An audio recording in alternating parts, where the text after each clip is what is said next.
Hello everyone, I am Renu Barman. Welcome to the channel. कैसे हैं आप सब? यूजीसी नेट की प्रिपरेशन आप सबकी कैसी चल रही है? हर रोज आपको बहुत ज्यादा प्रिपरेशन करनी पड़ेगी क्योंकि अब की बार तो हमारा यहाँ पे मुहिम हमने छेड़ दी है कि अब की बार तो दिसंबर 2023 का JRF नेट हमें लेकर ही आना है। Okay, all the best for your exam, all the best for your preparation. And जो डेली हम यूजीसी नेट का जो टॉपिक लेके आते हैं, हमने अभी यूनिट 10 स्टार्ट की हुई है, unit 10 income tax and corporate planning. आज जो टॉपिक हम लेके आए हैं, एग्जम्प्टेड इनकम्स। वो कौन सी इनकम्स हैं जो एक एसएससी की टोटल इनकम में से एग्जम्प्ट कर दी जाती है। मींस एक एसएससी को एग्जम्प्टेड इनकम के तौर पे छूट प्रदान की जाती है। कैसे उसको छूट मिलती है, कौन कौन सी ऐसी एग्जम्प्टेड इनकम्स हैं। ओके मैडम, एग्जम्प्टेड इनकम्स तो यहाँ पे आप बता रहे हैं, एग्जम्प्टेड इनकम को यहाँ पे 2 पार्ट्स में डिवाइड किया गया। क्या सारी की सारी ये जो यहाँ पे हम बात करेंगे इनकम्स की, एग्जम्प्टेड इनकम्स, क्या सारी की सारी फुल कवर्ड एग्जम्प्टेड है? बिल्कुल भी नहीं। यहाँ पे हमने एग्जम्प्टेड इनकम को 2 पार्ट्स में डिवाइड किया है। First part is fully exempted income. Fully exempted income वो इनकम आएंगी, वो इनकम हेड आएंगे जहां पे उस एसएससी को उसकी टोटल इनकम में से पूरा का पूरा बेनिफिट मिलने वाला। मींस 100% एग्जम्प्टेड इनकम यहाँ पे आएगी। फिर बात करते हैं partially exempted income. Madam fully में तो आपने बताया कि एज इट इज ही उसको एग्जम्प्ट हो जाएंगी, बट पार्शियली एग्जम्प्टेड इनकम में वो इनकम्स आएंगी टोटल जो एग्जम्प्टेड इनकम है, उसकी जो टोटल एग्जम्प्टेड इनकम है उसका पार्शियल पार्ट, मीन्स एक पार्ट उसको एक इनकम टैक्स के रूप में देना पड़ेगा। मान लीजिए किसी की टोटल इनकम, टैक्सेबल इनकम, मान लीजिए यहाँ पे टैक्सेबल इनकम यहाँ पे बन गई है 10 लाख रुपए। ठीक है, 10 लाख रुपए बन गई है। 10 लाख का अगर हम यहाँ पे एग्जम्प्टेड पार्शियल एग्जम्प्टेड इनकम निकाल रहे हैं, अगर फुली एग्जम्प्टेड इनकम है तो वो 100% क्या हो जाएगी, यहां से वो लेस हो जाएगी। ठीक है, उसको पूरा बेनिफिट इसका मिलने वाला है। बट पार्शियल एग्जम्प्टेड इनकम में मान लीजिए कि 70% तो फुली एग्जम्प्टेड है एंड 30% पार्शियली एग्जम्प्टेड इनकम है। मतलब फुली तो वो टोटल ही माइनस हो जाएगी उसकी टोटल इनकम में से, जो 30% जो पार्ट रह गया है उस 30% के ऊपर उस एसएससी को, उस इंडिविजुअल को, उस एचयूएफ को, उस बीओआई को, ठीक है, उसको एओपी को, उसको यहाँ पे टैक्स देना पड़ेगा। उन्हीं पार्शियली एग्जम्प्टेड इनकम्स की यहाँ बात कर रहे हैं। ठीक है, सबसे पहले एग्जम्प्टेड इनकम में हम फुली एग्जम्प्टेड इनकम्स को कवर अप करेंगे ताकि आप लोगों को बिल्कुल भी कंफ्यूजन ना हो। Let's start. Fully exempted incomes में पहली इनकम जो आपकी आती है that is agriculture income. Madam agriculture income कौन सी है? हमने इससे रिलेटेड एक पूरा वीडियो बनाया है, आप जाके चैनल के ऊपर इस वीडियो को देख सकते हैं, जिस वीडियो में आपको ईच एंड एवरीथिंग आपके एग्रीकल्चर टॉपिक से, एग्रीकल्चर इनकम से रिलेटेड मिल जाएगा। उसमें ऐसा कोई भी टॉपिक नहीं छूटा है जो आपके यूजीसी नेट के लिए इंपॉर्टेंट है और हम उसको अपलोड करना भूल गए हैं। आप जाके उस एग्रीकल्चर वीडियो को देखिए, एग्रीकल्चर इनकम की वीडियो को देखिए। आपके इस टॉपिक से रिलेटेड जो डाउट है डेफिनेटली मैं बोलती हूँ वो बिल्कुल क्लियर होने वाले हैं। जो क्रक्स डाला गया है एग्रीकल्चर इनकम में एंड हमारी हर वीडियो में, वो प्रॉपर आपके यूजीसी नेट के पैटर्न के अकॉर्डिंग है। आपको उससे रिलेटेड ही पढ़ना है, उससे बाहर जाके आपको पढ़ने की जरूरत नहीं है। और इतनी प्रिपरेशन कर लेंगे तो आपका यूजीसी नेट जेआरएफ 100% है, ये मैं आपसे दावा करती हूँ। Let's start. एग्रीकल्चर इनकम की बात कर रहे हैं मैडम। एग्रीकल्चर इनकम वो इनकम है जब एक एसएससी इंडिया में रहते हुए, अगर एक एसएससी इंडिया में रहते हुए लैंड के ऊपर, एग्रीकल्चर लैंड के ऊपर खेती करता है, उसको रॉ फॉर्म में ही मार्केट में बेचता है, वहां से जो इनकम आती है that is called the agriculture income. Agriculture income में मैं थोड़ा सा और आपको डिफाइन कर देती हूँ। एग्रीकल्चर इनकम में अगर किसी पर्सन ने, 2 पार्टनर है, अगर दूसरे पार्टनर को कोई सैलरी या फिर कोई इंटरेस्ट प्रोवाइड किया है, वो भी फुली एग्जम्प्टेड इनकम में आ जाता है। Okay clear. But agriculture income में एक मेन पार्ट याद करने वाला है, क्या हर इनकम एग्रीकल्चर इनकम होती है? बिल्कुल भी नहीं। आप जाके वीडियो को देखिए, आपके डाउट क्लियर होने वाले हैं।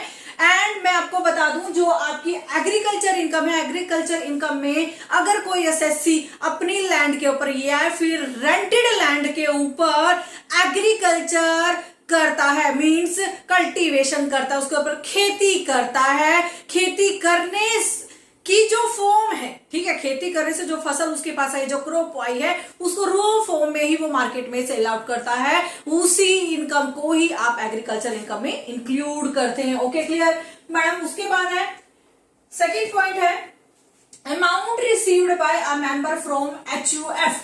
अगर किसी एचयूएफ ठीक है, हिंदू अनडिवाइडेड फैमिली के किसी मेंबर को, अगर हिंदू अनडिवाइडेड फैमिली के किसी मेंबर को किसी दूसरे मेंबर से, मीन्स एचयूएफ के हेड से अगर उसको कोई इनकम रिसीव होती है, वो भी टोटली एग्जम्प्ट मानी जाएगी। ठीक है, हो सकता है उस मेंबर ने उसके लिए कोई काम किया हो, ठीक है, तो कोई भी अमाउंट अगर रिसीव होती है एचयूएफ की तरफ से एक मेंबर को, वो भी टोटली एग्जम्प्ट मानी जाएगी। मैडम ठीक है, आपने बता दिया, बट कंडीशंस क्या है?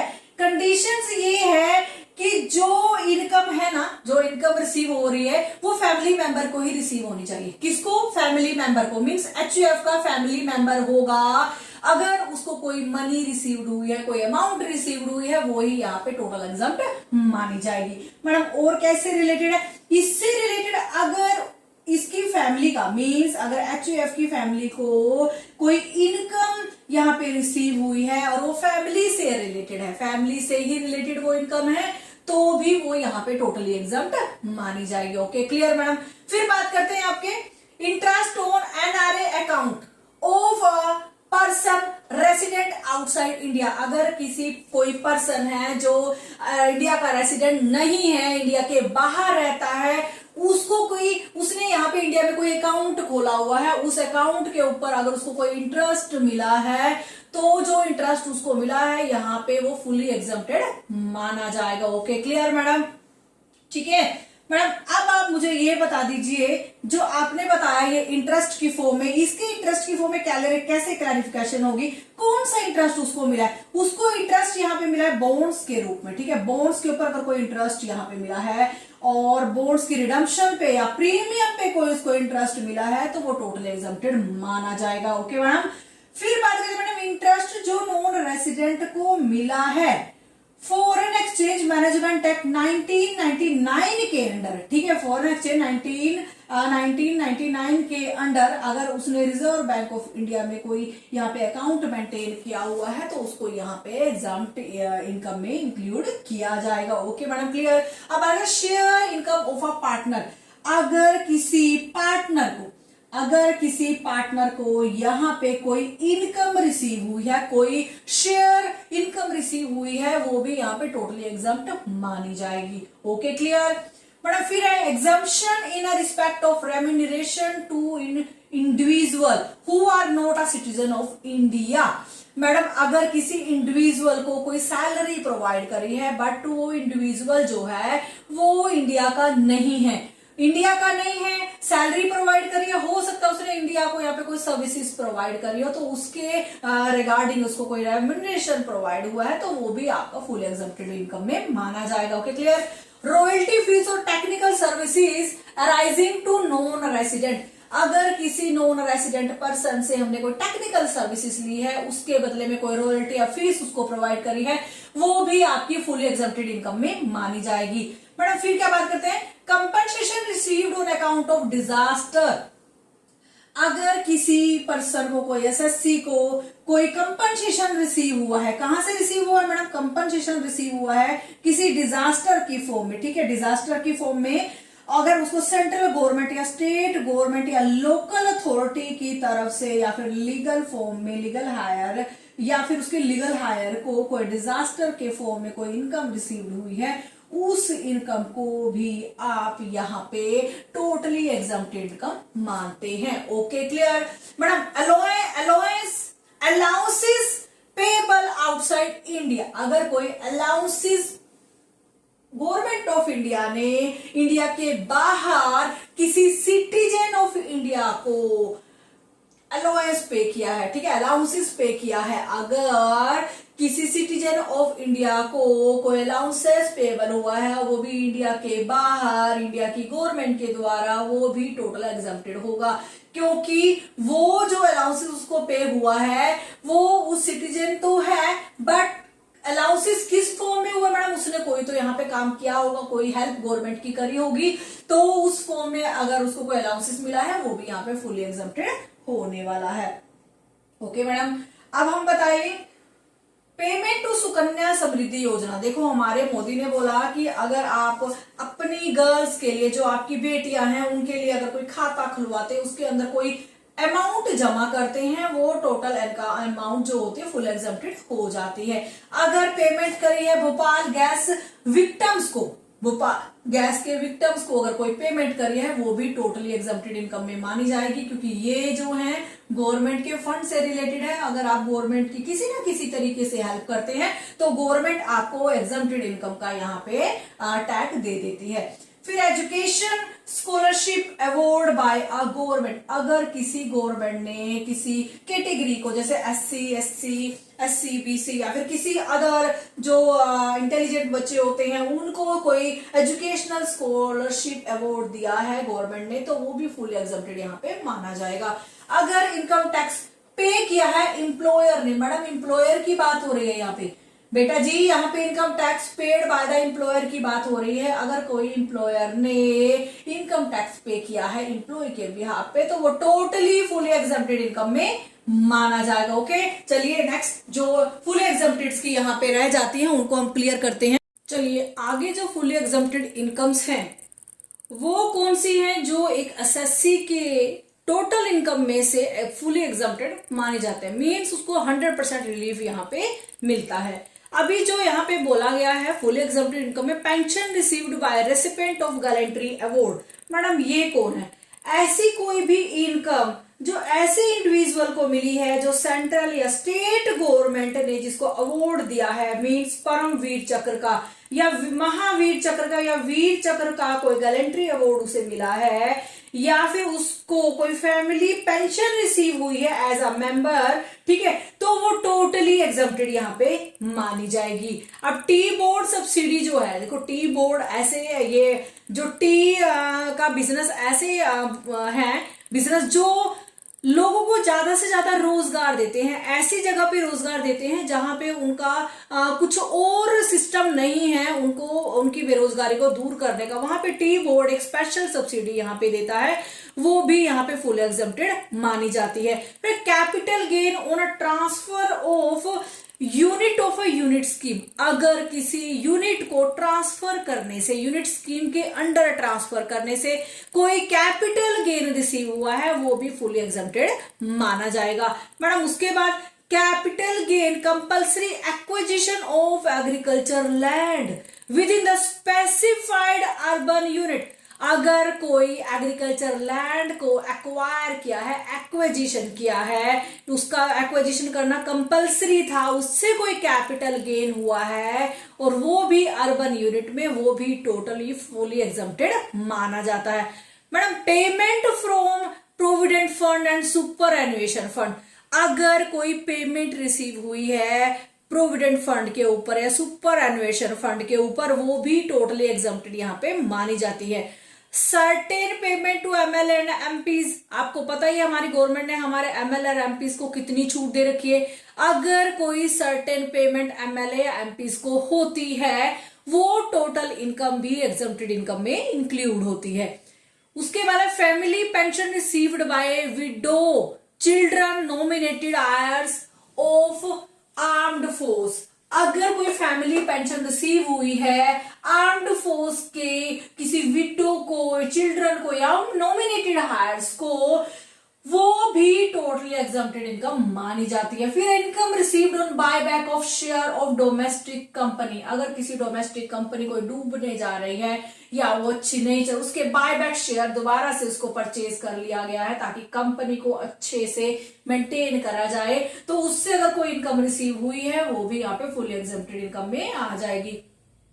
Income received in transaction of reverse mortgage, अगर रिवर्स मॉर्गेज किया गया है किसी कंडीशन में तो उससे अगर कोई इनकम रिसीव हुई है, कोई गेन यहाँ पे हुआ है, वो भी यहाँ पे टोटली एग्जम्प्टेड इनकम में आ जाता है। इसके अलावा भी बहुत सारी आपके एग्जम्प्टेड इनकम्स हैं, उनके रिगार्डिंग हम बात कर लेते हैं। जैसा कि आपका यहाँ पे अभी आपने पढ़ा है, ठीक है, हम एग्जम्प्टेड इनकम्स की बात कर रहे हैं। यहाँ पे अगर कोई लीव ट्रेवल कंसेशन एलटीसी अगर किसी इंप्लॉय को मिलती है, एलटीसी को मैडम इंडिविजुअल को मिलती है, वो सैलरीड पर्सन जो सैलरी कमाता है उसको अगर मिली है तो वो टोटली एग्जम्प्टेड इनकम में आ जाती है। अगर कोई स्पेसिफिक फंड से इनकम रिसीव हुई है, मैडम स्पेसिफिक फंड कुछ भी हो सकता है, देखो स्पेसिफिक फंड स्टॉक एक्सचेंज से अगर उसको फाइनेंशियल या फिर किसी इंटरनेशनल फाइनेंशियल सर्विस सेंटर से कोई इनकम रिसीव हुई है, वो भी टोटली एग्जम्प्टेड इनकम में मानी जाएगी। Okay, clear madam. फिर उसके बाद अगर गवर्नमेंट ने नॉन रेसिडेंट या फिर फॉरेन कंपनी का कोई टैक्स पे किया है, हमारी इंडियन गवर्नमेंट ने फॉरेन जो हमारी अगर हमारी गवर्नमेंट ने क्या किया है कि फॉरेन कंपनी या नॉन रेसिडेंट कंपनी का कोई टैक्स पे किया है, वो भी फुली एग्जम्प्टेड माना जाता है। एंड अगर कोई लीजिंग से रिलेटेड कोई टैक्स पे किया गया एयरक्राफ्ट के ऊपर, ठीक है, अगर किसी एयरक्राफ्ट को लीज पे लिया गया था, उससे रिलेटेड कोई टैक्स पे किया गया है, तो वो भी टोटली एग्जम्प्टेड इनकम में माना जाता है। मैडम उसके बाद अगर national technical research organisation, national technical research organisation NTRO से सर्विस प्रोवाइड करके कोई इनकम रिसीव हुई है, वो भी टोटली एग्जम्प्टेड मानी जाती है। अगर कोई अलाउंसेस गवर्नमेंट के बाहर प्रोवाइड कराए गए हैं, वो भी टोटली एग्जम्प्टेड माने जाते हैं। जैसे कि आपका डेथ कम रिटायरमेंट ग्रेचुटी प्रोवाइड करी गई है, ग्रेचुटी तो फुली एग्जम्प्टेड है। कोई कॉम्प्यूटेशन, कोई पेंशन का कॉम्पिटिशन किया है, कॉम्पुटेशन किया है, कैलकुलेट करे, वो भी टोटल ही एग्जम्प्टेड इनकम है। लीव एनकैशमेंट सैलरी भी आपकी यहाँ पे टोटली एग्जम्प्टेड इनकम है। वर्कमैन रिट्रेचमेंट कंपनसेशन भी टोटली एग्जम्प्टेड इनकम है। एंड उसके बाद आता है payment under voluntary retirement scheme, अगर किसी ने VRS ली है और उसके अंदर कोई पेमेंट करी है, उसके रिगार्डिंग कोई इनकम उसको रिसीव हुई है, तो वो टोटल एग्जम्प्टेड इनकम में मानी जाएगी। अगर किसी एम्प्लॉयर को नॉन मॉनेटरी प्रिक्विजिट्स की फॉर्म में, नॉन मॉनेटरी प्रिक्विजिट्स की फॉर्म में कोई इनकम रिसीव हुई थी और उसके ऊपर एम्प्लॉयर ने टैक्स पे किया है, तो भी आपका जो एग्जम्प्टेड इनकम में आएगा। उसके बाद कोई सम रिसीव हुआ है लाइफ इंश्योरेंस पॉलिसी से, कोई सम रिसीव हुआ है लाइफ इंश्योरेंस पॉलिसी से, वो टोटली एग्जम्प्टेड इनकम में माना जाएगा। और अगर कोई रिकॉग्नाइज प्रोविडेंट फंड से कोई में पेमेंट मिली है, वो भी टोटली एग्जम्प्टेड इनकम है। नेशनल पेंशन ट्रस्ट से कोई पेंशन मिली है, वो भी टोटली एग्जम्प्टेड आता है। HRA टोटली एग्जम्प्टेड आता है। एंड स्पेसिफाइड अलाउंसेस होते हैं जो एक इंडिविजुअल को प्रोवाइड कराए जाते हैं, वो भी टोटली एग्जम्प्टेड माने जाते हैं। इंटरेस्ट ऑन सिक्योरिटी कोई मिली है, ठीक है, हिंदू अनडिवाइडेड फैमिली को या फिर इंडिविजुअल को किसी बॉन्ड के ऊपर, ठीक है, तो इट मीन्स वो भी टोटल एग्जम्प्टेड इनकम में माना जाएगा। अगर कोई इनकम हुई है एयरक्राफ्ट से, लीजिंग ऑफ एयरक्राफ्ट से कोई इनकम हुई है, मैडम उसका क्या होगा, वो भी टोटली एग्जम्प्टेड इनकम में मानी जाती है, ठीक है। बट शर्त ये है कि फॉरेन एंटरप्राइजेस होनी चाहिए और वो इंडिया का रेसिडेंट नहीं होना चाहिए। उसके बाद जो डेली अलाउंसेस जो MP MLAs को मिलते हैं, आपको अभी बताया, उनको कोई भी इनकम मिलती है वो टोटली एग्जम्प्टेड इनकम में मानी जाती है। Palace of x ruler means अगर जो पुराने राजा के जो महल है उनको अगर कोई पैलेस है, ठीक है, उसकी कोई एनुअल वैल्यू है, वो भी टोटल यहाँ पे एग्जम्प्टेड इनकम में मानी जाएगी। लोकल अथॉरिटी की इनकम भी यहाँ पे एग्जम्प्टेड है। साइंटिफिक रिसर्च एसोसिएशन की इनकम भी यहाँ पे टोटली एग्जम्प्टेड है। किसी न्यूज एजेंसी की कोई इनकम है, न्यूज एजेंसी की कोई इनकम है, वो भी यहाँ पे टोटली एग्जम्प्टेड इनकम में मानी जाएगी। जैसे कि कोई ट्रस्ट है, ठीक है, press trust of India limited,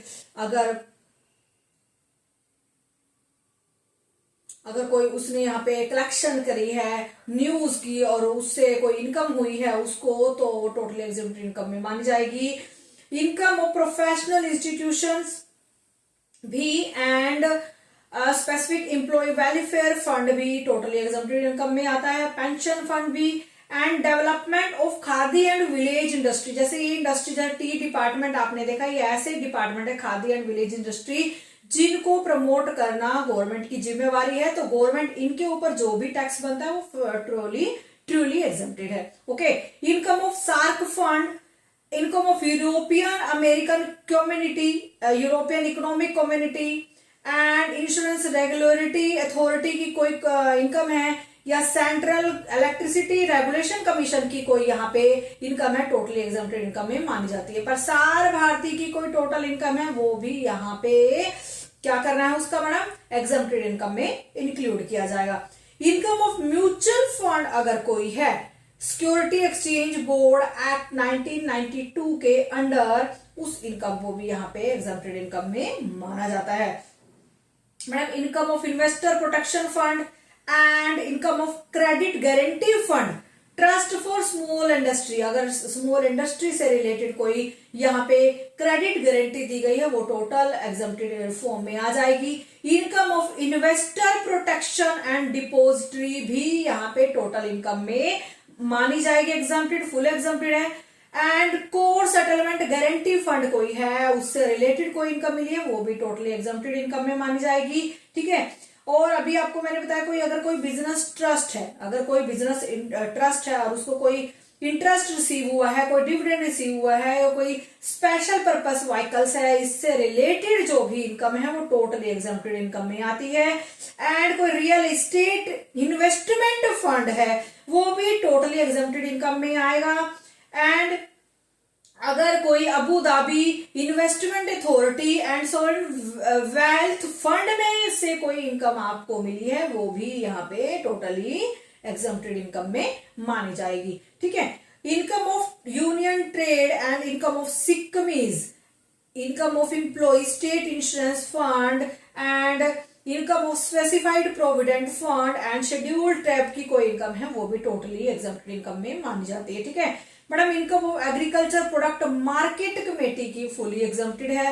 and कोई स्पेसिफाइड बोर्ड है वो टी बोर्ड है और इनको कोई सब्सिडी मिली है टोटली एग्जेम्प्टेड मानी जाएगी। Income of minor, madam income of minor 1500 तक एग्जेम्प्टेड इनकम में मानी जाती है। And income of transfer of unit fully exempted income है। और शेयर होल्डर को कोई बायबैक ऑफ शेयर से कोई इनकम मिली है टोटली एग्जेम्प्टेड है। ठीक है मैडम, अगर कोई रिवर्स मॉर्गेज हुआ है टोटली एग्जेम्प्टेड है। न्यू पेंशन ट्रस्ट है टोटली एग्जेम्प्टेड है। और इंफ्रास्ट्रक्चर डेप्ट फंड जो है फुली एग्जेम्प्टेड है। और इंपोर्ट ऑफ क्रूड ऑयल, कच्चे ऑयल का कोई इंपोर्ट करा गया है, ठीक है, तो वो भी टोटली एग्जेम्प्टेड यहाँ पे माना जाता है। और अगर कोई एक्सपेंडिचर्स हुए हैं एग्जेम्प्टेड इनकम से रिलेटेड उसको भी यहाँ पे क्या करा जाएगा मैडम, उसको भी यहाँ पे हम क्या करेंगे टोटली एग्जेम्प्टेड इनकम में इंक्लूड कर देंगे। फिर है आपकी special provision respect of newly established unit. ठीक है, स्पेशल जो जोन होते हैं, इकोनॉमिक जोन होते हैं, उन जोन में अगर कोई न्यूली एस्टैब्लिशमेंट यूनिट लगाई है, कोई नया बिजनेस लगाया है, हर एसएससी के लिए टोटली एग्जेम्प्टेड है, क्योंकि गवर्नमेंट का मेन फंडा क्या है, इन सभी चीजों को प्रमोट करना, क्योंकि ये सभी क्या है हमारे इंडिया की डेवलपमेंट के लिए अच्छे हैं। न्यू प्लांट एंड मशीनरी अगर इससे रिलेटेड ली है वो भी टोटली एग्जेम्प्टेड इनकम में यहाँ पे इंक्लूड करी जाती है। ठीक है मैडम, ठीक है। उसके बाद अभी हम बात करते हैं फुली एग्जेम्प्टेड इनकम्स हमारी टोटली हो गई हैं, अब हम पार्शियली एग्जेम्प्टेड इनकम्स के रिगार्डिंग यहाँ पे बात करते हैं। ये जो इनकम्स मैंने आपको बताई है फुली एग्जेम्प्टेड है, एक एसएससी को, एक इंडिविजुअल को, एचयूएफ को, उसको इनके ऊपर कोई भी टैक्स नहीं देना पड़ता है, 100% उसको यहाँ पे रिलीफ मिलती है। अब चलिए पार्शियली जो इसकी इनकम्स है, एग्जेम्प्टेड इनकम है, उनकी बातें हम करते हैं। Thank you so much. आज हमने जो एग्जेम्प्टेड इनकम्स का पूरा टॉपिक यहाँ पे कंप्लीट किया है। कैसा लगा आपको ये वीडियो, प्लीज मुझे कमेंट में बताइएगा। और आपको किसी भी टॉपिक से रिलेटेड अगर कोई डाउट है, अगर वो टॉपिक आपको क्लियर नहीं हो पा रहा है, तो उससे रिलेटेड मैं स्पेशल वीडियो आपके लिए बनाऊंगी। प्लीज मेरे चैनल को सपोर्ट कीजिए, लाइक एंड सब्सक्राइब जरूर कीजिए। Thank you so much. मिलते हैं नेक्स्ट वीडियो में।